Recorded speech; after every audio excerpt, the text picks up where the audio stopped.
Philip তাকে সীমান্ত পার করে ভারতের মেঘালয় রাজ্যে জনৈক পুত্তির নিকট হস্তান্তর করে। পুত্তি এক ট্যাক্সি ড্রাইভার স্বামীর কাছে তাদেরকে হস্তান্তর করে। মেঘালয় পুলিশের সাথে যোগাযোগ করে যেটি জানতে পেরেছি, তারা ইতোমধ্যে পুত্তি ও স্বামীকে গ্রেফতার করেছে। আমরা সন্দেহ করি আসামিদ্বয় অবৈধ পথে সীমান্ত পাড়ি দিয়েছেন। ঘটনার মূল দুই হোতাকে পলায়নে সহায়তাকারী সহ মোট 11 জনকে আমরা গ্রেফতার করতে সক্ষম হয়েছি। 53টি অ্যাকাউন্টের বিপরীতে 218 কোটি টাকার স্বাক্ষরিত চেক শুটার ফয়সাল করিম মাসুদ ওরফে দাউদ ওরফে রাহুল এবং তার সহায়তাকারী মোটরসাইকেল চালক মোহাম্মদ আলমগীর শেখকে শনাক্ত করা হয়। আসসালামু আলাইকুম, আশা করি আপনারা ভালো আছেন। আপনারা জানেন গত 12 ডিসেম্বর 2025 দুপুর আনুমানিক 14:20 ঘটিকার সময় পল্টন থানাস্থ বিজয়নগর বক্স কালভার্ট এলাকায় মোটরসাইকেল আরোহী দুর্বৃত্তের গুলিতে ইনকিলাব মঞ্চের মুখপাত্র জনাব শরীফ উসমান বিন হাদি গুলিবিদ্ধ হন। দ্রুতই তাকে ঢাকা মেডিকেল কলেজ হাসপাতালে প্রেরণ করা হয়। পরবর্তীতে রাজধানীর একটি বেসরকারি হাসপাতাল এভারকেয়ারে ভর্তি করা হয়।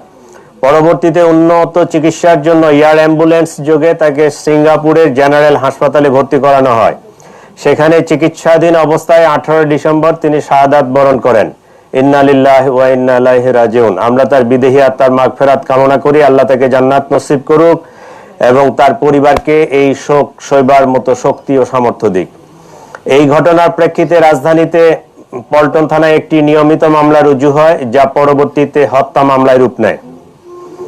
প্রিয় সাংবাদিক ভাই ও বোনেরা, ন্যাক্কারজনক এই ঘটনার পরপরই Dhaka metropolitan police, DB, CTTC, RAB, CID, BGB ঘটনায় জড়িতদের শনাক্ত করে গ্রেফতার করে আইনের আওতায় আনার জন্য কাজ শুরু করে।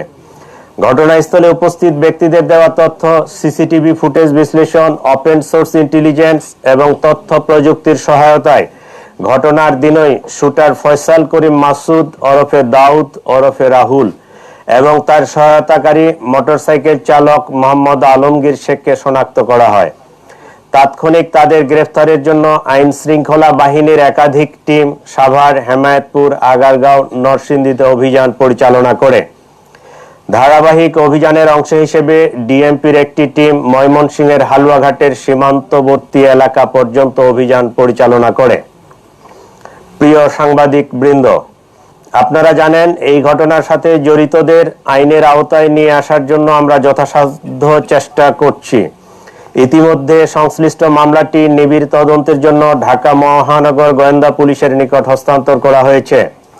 তদন্তকালীন এ যাবৎ এ ঘটনা সংগঠনে পরিকল্পনায় অংশগ্রহণ, ঘটনায় ব্যবহৃত অস্ত্রগুলি লুকানোর সাথে জড়িত, ঘটনার মূল দুই হোতাকে পলায়নে সহায়তাকারী সহ মোট 11 জনকে আমরা গ্রেফতার করতে সক্ষম হয়েছি। গ্রেফতারকৃতরা হলো হুমায়ুন কবির ফয়সালের বাবা, হাসি বেগম ফয়সালের মা, শাহেদা পারভিন সামিয়া ফয়সালের স্ত্রী, ওয়াহিদ আহমেদ শিপু ফয়সালের শ্যালক, মারিয়া আক্তার লিমা তার বান্ধবী, মোহাম্মদ কবির, নুরুজ্জামান নোমানি ওরফে উজ্জ্বল, সিবিয়ন দিও, সঞ্জয় চিসিম, মোহাম্মদ আমিনুল ইসলাম রাজু, আব্দুল মান্নান, এই 11 জনকে আমরা গ্রেফতার করেছি। এই ঘটনায় জব্দকৃত উল্লেখযোগ্য আলামত সমূহ হত্যাকাণ্ডে ব্যবহৃত 2টি বিদেশি পিস্তল, 52 রাউন্ড গুলি, ম্যাগজিন, ছোরা, হত্যাকাণ্ডে ব্যবহৃত মোটরসাইকেল ও ভুয়া নম্বর প্লেট, যে নম্বর প্লেটটি অপারেশনের সময় লাগানো ছিল। ঘটনার সময় ওসমান হাদিকে বহনকারী অটোরিকশা, ঘটনাস্থল থেকে হত্যাকাণ্ডে ব্যবহৃত গুলির খোসা, ভিডিও চিত্র, সিসিটিভি ফুটেজ ও অন্যান্য আলামত। প্রায় 53টি অ্যাকাউন্টের বিপরীতে 218 কোটি টাকার স্বাক্ষরিত চেক। প্রিয় সাংবাদিক বৃন্দ, তদন্তে প্রাপ্ত তথ্য, বিভিন্ন গোয়েন্দা সংস্থার প্রতিবেদন, গ্রেফতারকৃতদের দেওয়া জবানবন্দি পর্যালোচনা করলে দেখা যায় ফয়সাল ও আলমগীর ঘটনার পরপরই ঢাকা হতে সিএনজি করে আমিন বাজারে যায়। পরবর্তীতে তারা মানিকগঞ্জের কালামপুর যায়। সেখান থেকে পূর্ব পরিকল্পনা অনুযায়ী একটি প্রাইভেট কারে করে ময়মনসিংহের হালুয়াঘাটে পৌঁছে ঘটনাটি তাদের পূর্ব পরিকল্পিত ছিল। এই জন্য আসামিদেরকে চিহ্নিত করার পূর্বেই তারা সীমান্ত পাড়ি দিতে সক্ষম হয়। হালুয়াঘাটের পূর্বে মুন ফিলিং স্টেশনে জনৈক ফিলিপ এবং সঞ্জয় তাদেরকে গ্রহণ করার জন্য অপেক্ষা করতে থাকে।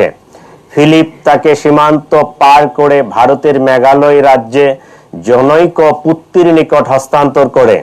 পুত্তি এক ট্যাক্সি ড্রাইভার স্বামীর কাছে তাদেরকে হস্তান্তর করে। স্বামী মেঘালয় রাজ্যের তুরা নামক একটি শহর আছে, সেই শহরে তাদেরকে পৌঁছে দেয়। আমরা ইনফরমাল চ্যানেলে মেঘালয় পুলিশের সাথে যোগাযোগ করে যেটি জানতে পেরেছি, তারা ইতোমধ্যে পুত্তি ও স্বামীকে গ্রেফতার করেছে। আমরা সন্দেহ করি আসামিদ্বয় অবৈধ পথে সীমান্ত পাড়ি দিয়েছেন। এই ঘটনার সাথে বিভিন্নভাবে জড়িত থাকার কথা স্বীকার করে গ্রেফতারকৃতদের মধ্যে 6 জন স্বীকারোক্তিমূলক জবানবন্দি প্রদান করেছেন এবং 4 জন সাক্ষী তারাও 164 ধারায় সাক্ষ্য প্রদান করেছেন। প্রিয় সাংবাদিক বৃন্দ, চাঞ্চল্যকর এই ঘটনায় রুজুকৃত মামলাটি অত্যন্ত গুরুত্বের সাথে আমরা তদন্ত করছি। গ্রেপ্তারকৃতদের কাছে পাওয়া তথ্য, সাক্ষীদের জবানবন্দি, উদ্ধারকৃত আলামত পর্যালোচনা ও সার্বিক বিবেচনায় মামলাটির তদন্ত শেষ পর্যায়ে রয়েছে। আগামী 7 থেকে 10 দিনের মধ্যে আমরা চার্জশিট প্রদান করতে সক্ষম হব ইনশাআল্লাহ। সরকার ইতোমধ্যে দ্রুত বিচার ট্রাইব্যুনালে মামলাটি নিষ্পত্তি করার ঘোষণা দিয়েছে। সেই লক্ষ্যে আমরা কাজ করছি। এই জন্য এই জঘন্য ঘটনায় ন্যায় বিচার নিশ্চিত করতে রাষ্ট্রের পক্ষ থেকে, আমাদের পক্ষ থেকে সর্বোচ্চ প্রচেষ্টা অব্যাহত রয়েছে।